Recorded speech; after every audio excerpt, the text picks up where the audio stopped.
book of Ecclesiastes. Ecclesiastes, chapter 1. The words of the teacher, son of David, king of Jerusalem. Meaningless, meaningless, says the teacher. Utterly meaningless. Everything is meaningless. What do people gain from all their labors, of which they toil under the sun?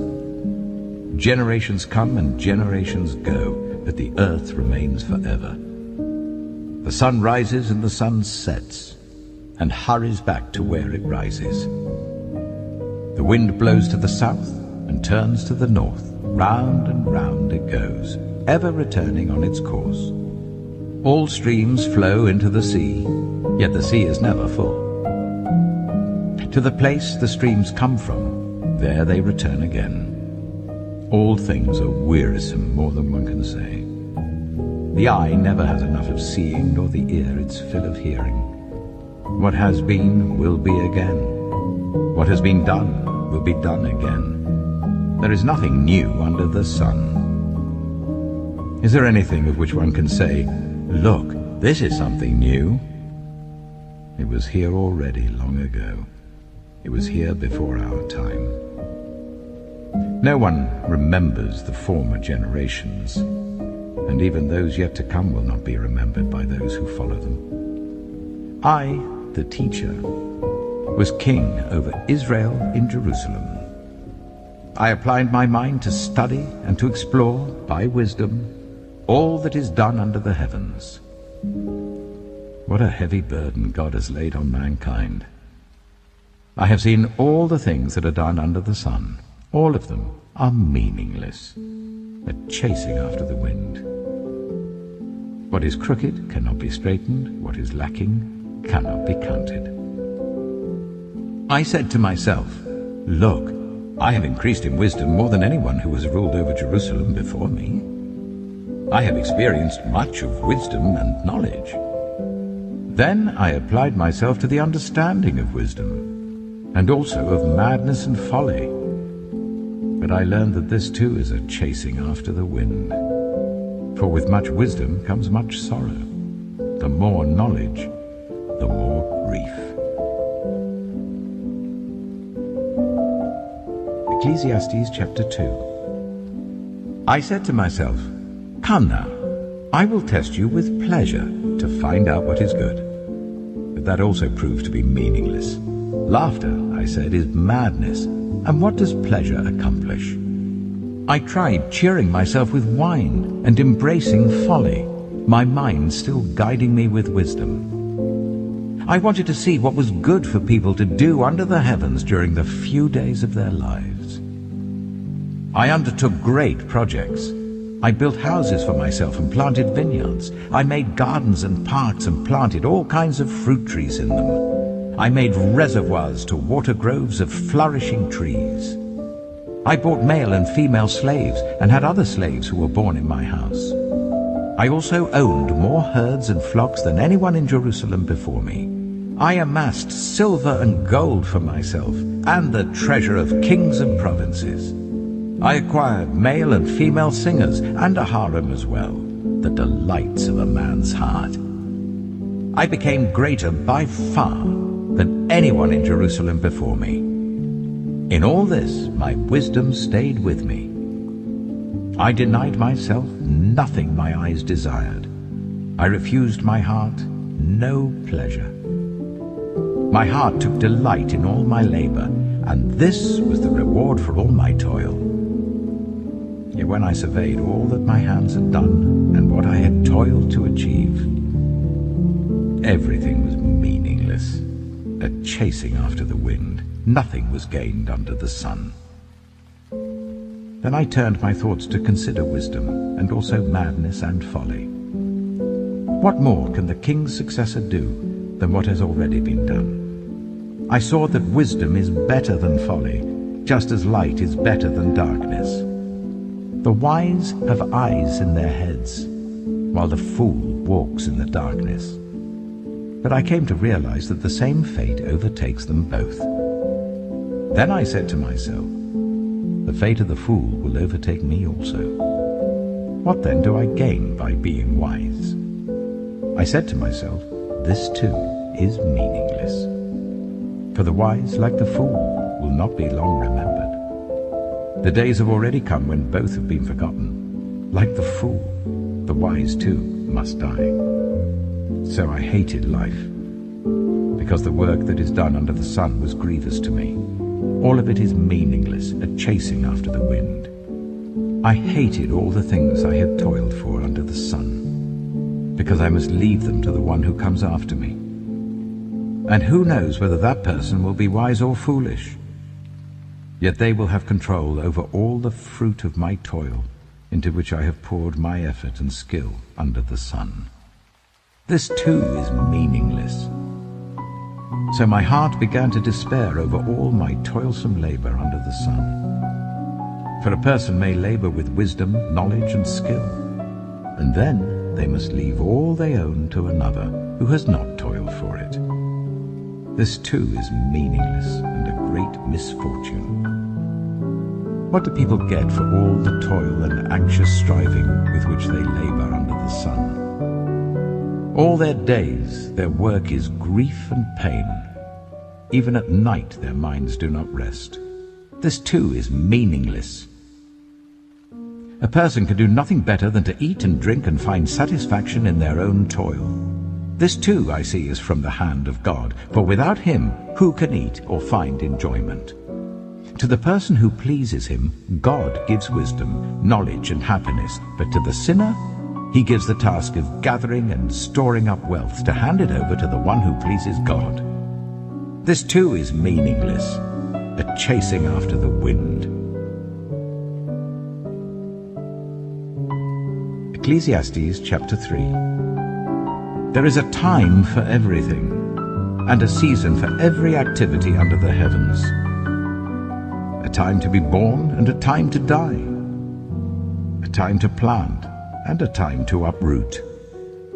A time to kill and a time to heal. A time to tear down and a time to build. A time to weep and a time to laugh. A time to mourn and a time to dance. A time to scatter stones and a time to gather them.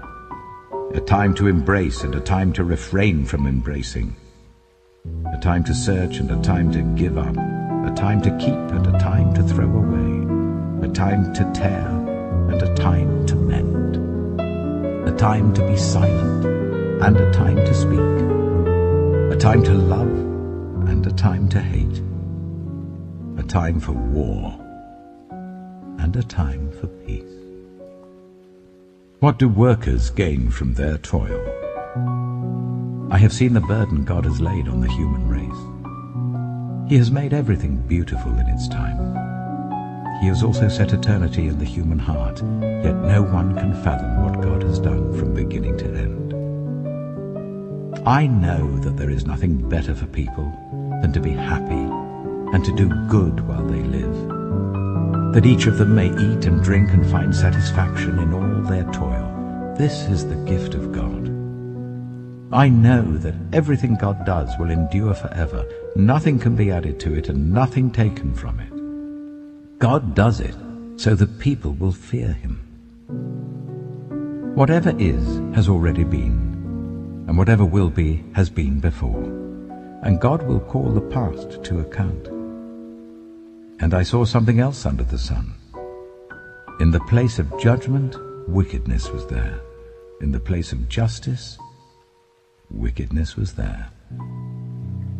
I said to myself, God will bring into judgment both the righteous and the wicked, for there will be a time for every activity, a time to judge every deed. I also said to myself, as for humans, God tests them, so that they may see that they are like the animals. Surely the fate of human beings is like that of the animals. The same fate awaits them both. As one dies, so dies the other. All have the same breath. Humans have no advantage over animals. Everything is meaningless. All go to the same place. All come from dust, and to dust all return. Who knows if the human spirit rises upward, and if the spirit of the animal goes down into the earth?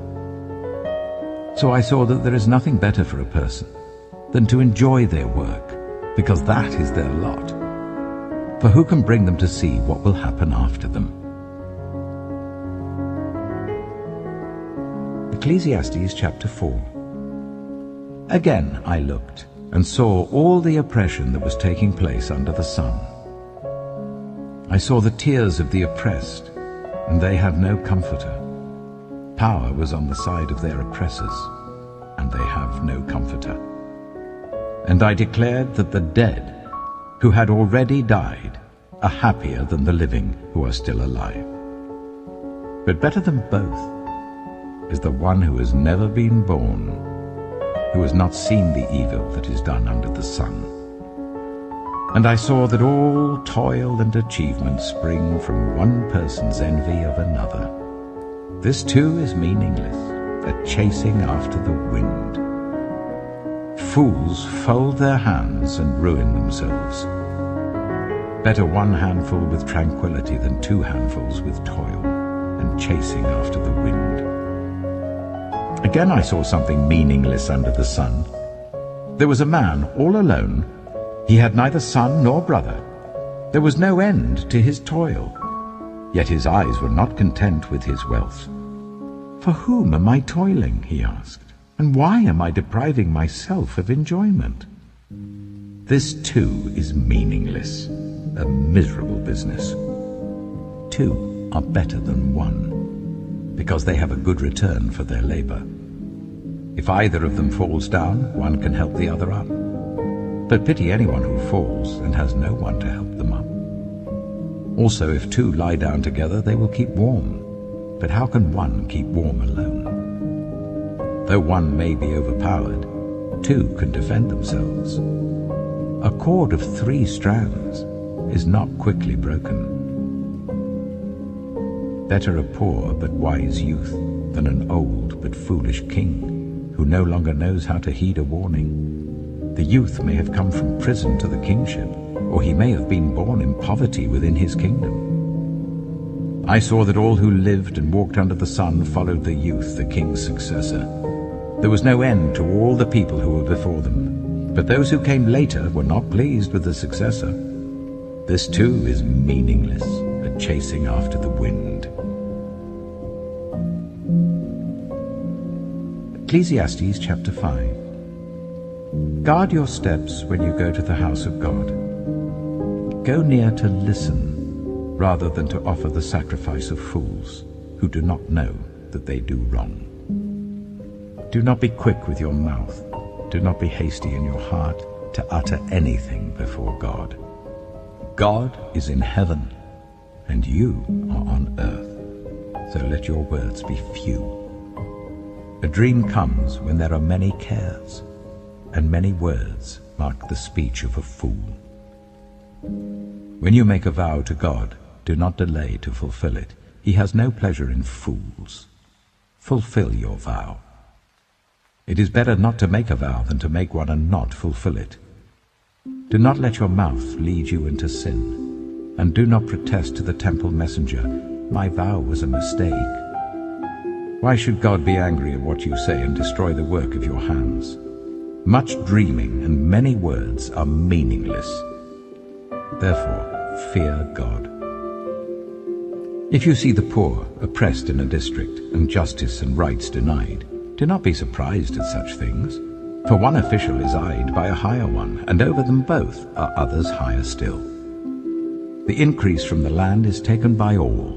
The king himself profits from the fields.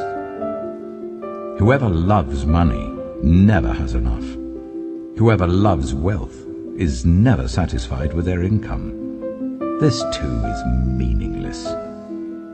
As goods increase, so do those who consume them. And what benefit are they to the owners, except to feast their eyes on them? The sleep of a laborer is sweet, whether they eat little or much. But as for the rich, their abundance permits them no sleep. I have seen a grievous evil under the sun. Wealth hoarded to the harm of its owners, or wealth lost through some misfortune, so that when they have children there is nothing left for them to inherit. Everyone comes naked from their mother's womb, and as everyone comes, so they depart. They take nothing from their toil that they can carry in their hands. This too is a grievous evil. As everyone comes, so they depart. And what do they gain, since they toil for the wind? All their days they eat in darkness with great frustration, affliction, and anger. This is what I have observed to be good, that it is appropriate for a person to eat, to drink, and to find satisfaction in their toilsome labor under the sun during the few days of life God has given them, for this is their lot. Moreover, when God gives someone wealth and possessions and the ability to enjoy them, to accept their lot and be happy in their toil, this is a gift of God. They seldom reflect on the days of their life because God keeps them occupied with gladness of heart. Ecclesiastes chapter 6.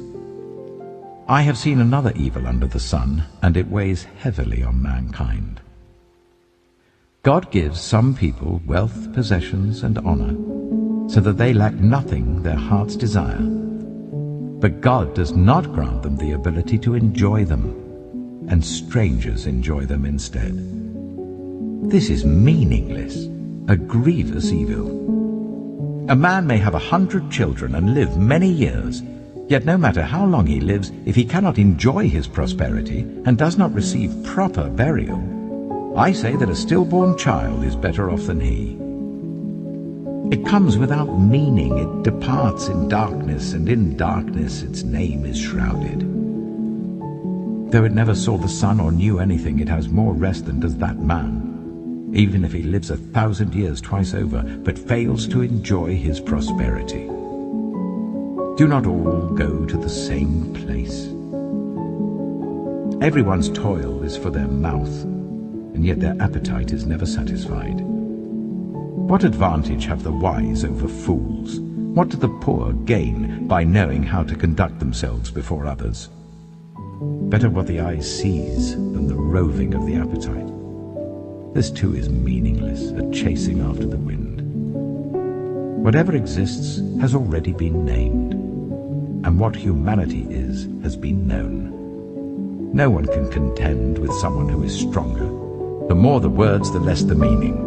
And how does that profit anyone? For who knows what is good for a person in life during the few and meaningless days they pass through like a shadow? Who can tell them what will happen under the sun after they are gone? Ecclesiastes chapter 7. A good name is better than fine perfume, and the day of death better than the day of birth.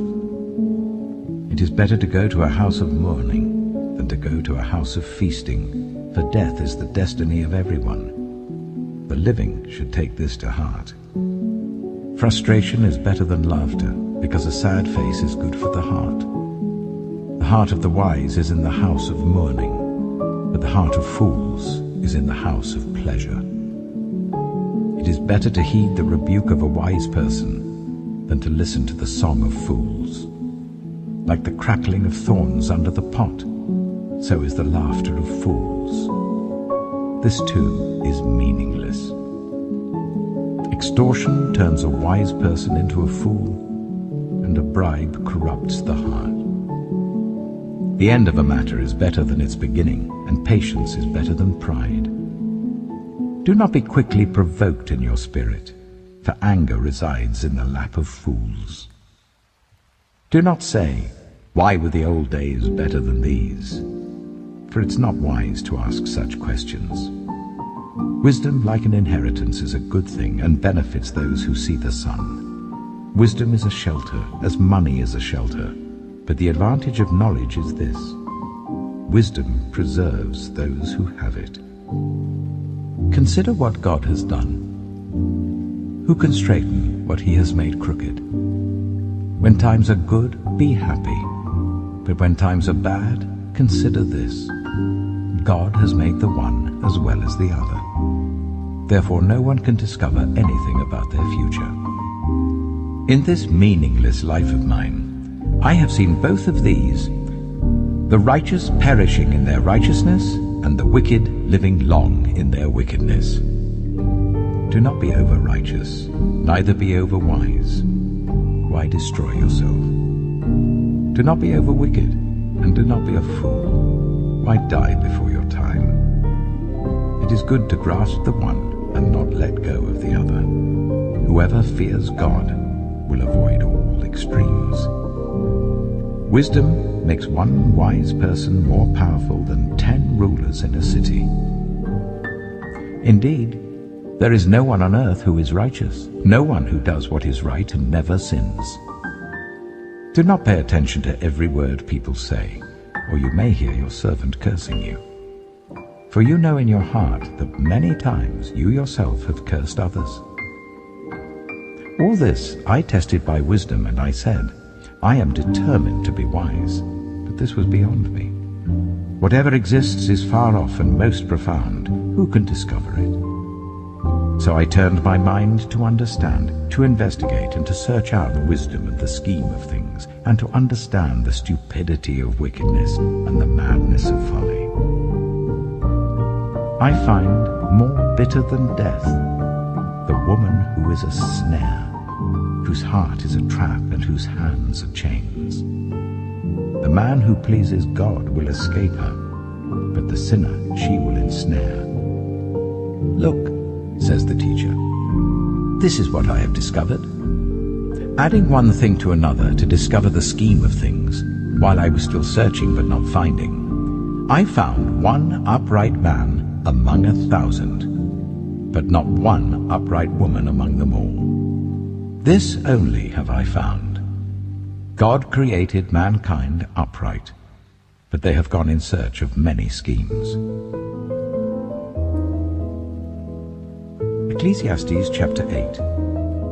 Who is like the wise? Who knows the explanation of things?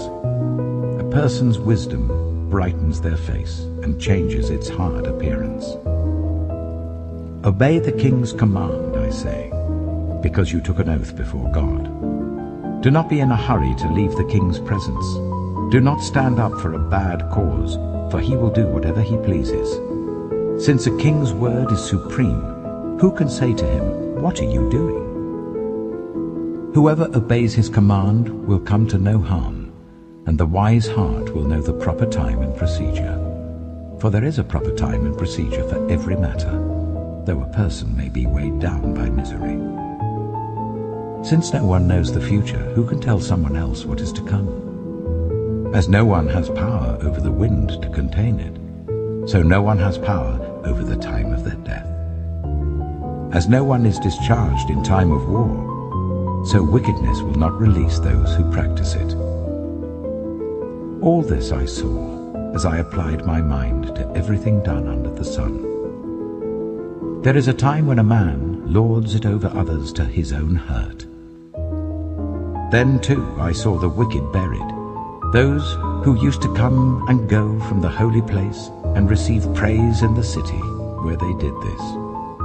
This too is meaningless. When the sentence for a crime is not quickly carried out, people's hearts are filled with schemes to do wrong.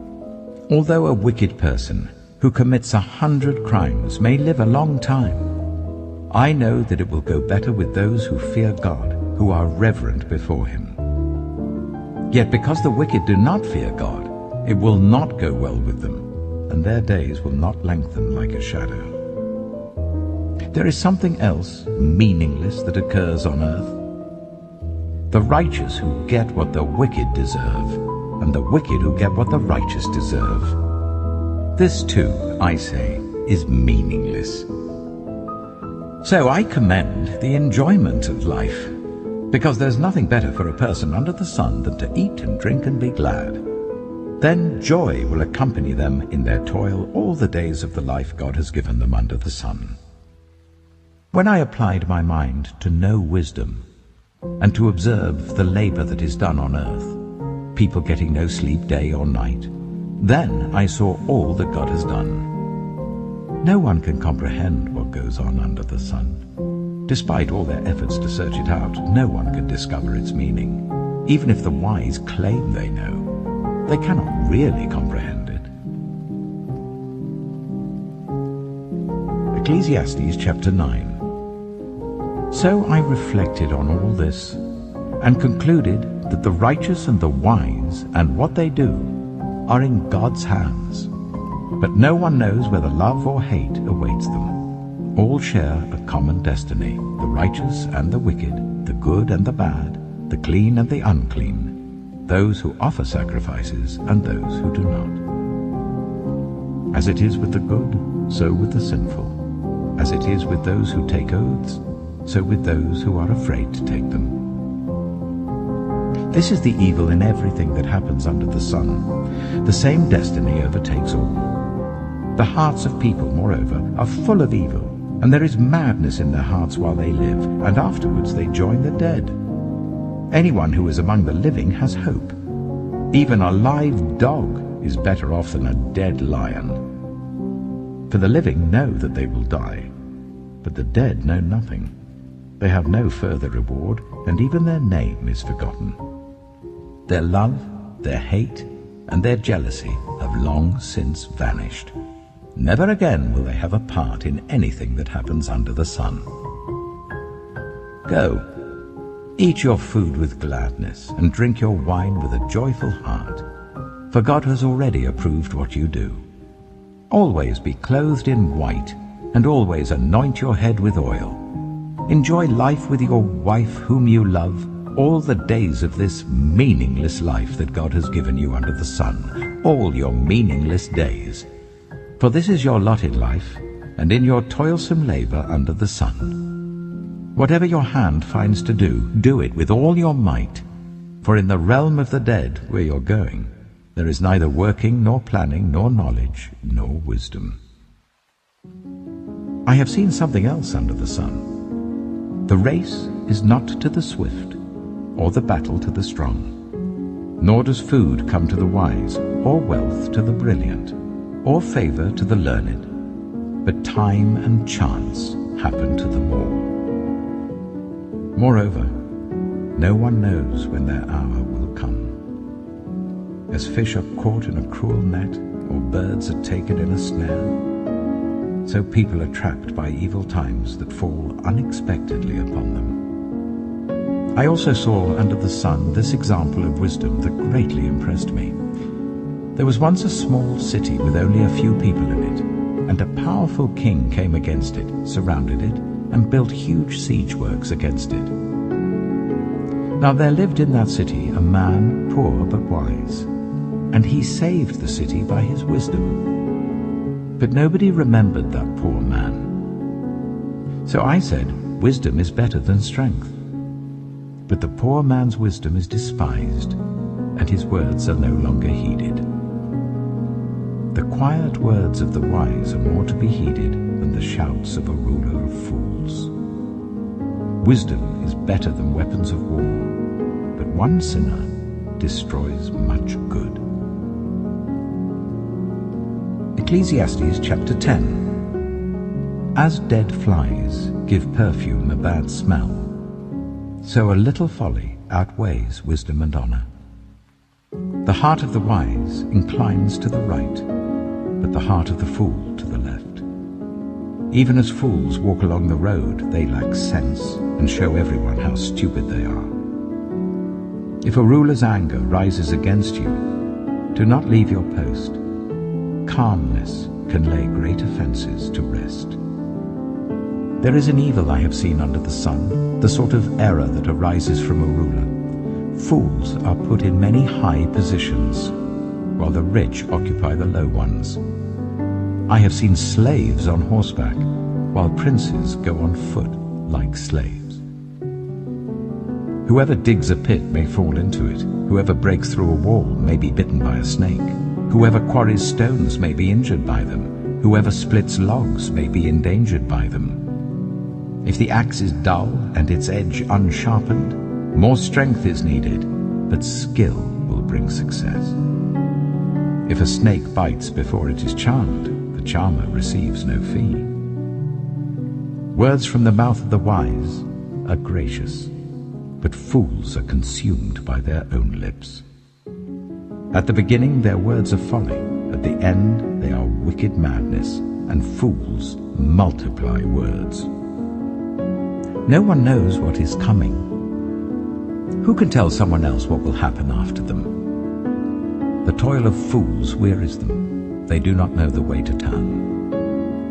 Woe to the land whose king was a servant and whose princes feast in the morning. Blessed is the land whose king is of noble birth and whose princes eat at a proper time, for strength and not for drunkenness. Through laziness the rafters sag. Because of idle hands the house leaks. A feast is made for laughter, wine makes life merry, and money is the answer for everything. Do not revile the king even in your thoughts, or curse the rich in your bedroom, because a bird in the sky may carry your words, and a bird on the wing may report what you say. Ecclesiastes chapter 11. Ship your grain across the sea. After many days you may receive a return. Invest in 7 ventures, yes, in 8. You do not know what disaster may come upon the land. If clouds are full of water, they pour rain on the earth. Whether a tree falls to the south or to the north, in the place where it falls, there it will lie. Whoever watches the wind will not plant. Whoever looks at the clouds will not reap. As you do not know the path of the wind or how the body is formed in a mother's womb, so you cannot understand the work of God, the maker of all things. Sow your seed in the morning, and at evening let your hands not be idle. For you do not know which will succeed, whether this or that, or whether both will do equally well. Light is sweet, and it pleases the eyes to see the sun. However many years anyone may live, let them enjoy them all. But let them remember the days of darkness, for there will be many. Everything to come is meaningless. You who are young, be happy while you are young, and let your heart give you joy in the days of your youth. Follow the ways of your heart, and whatever your eyes see. But know that for all these things God will bring you into judgment. So then, banish anxiety from your heart, and cast off the troubles of your body, for youth and vigor are meaningless. Ecclesiastes chapter 12. Remember your Creator in the days of your youth, before the days of trouble come, and the years approach when you will say, I find no pleasure in them.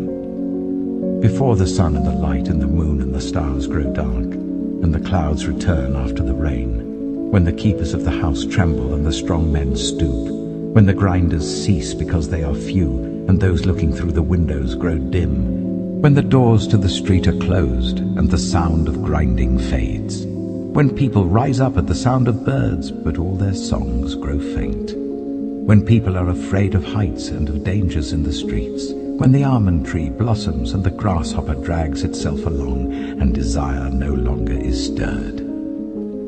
Then people go to their eternal home, and mourners go about the streets. Remember him before the silver cord is severed and the golden bowl is broken, before the pitcher is shattered at the spring and the wheel broken at the well, and the dust returns to the ground it came from, and the spirit returns to God who gave it.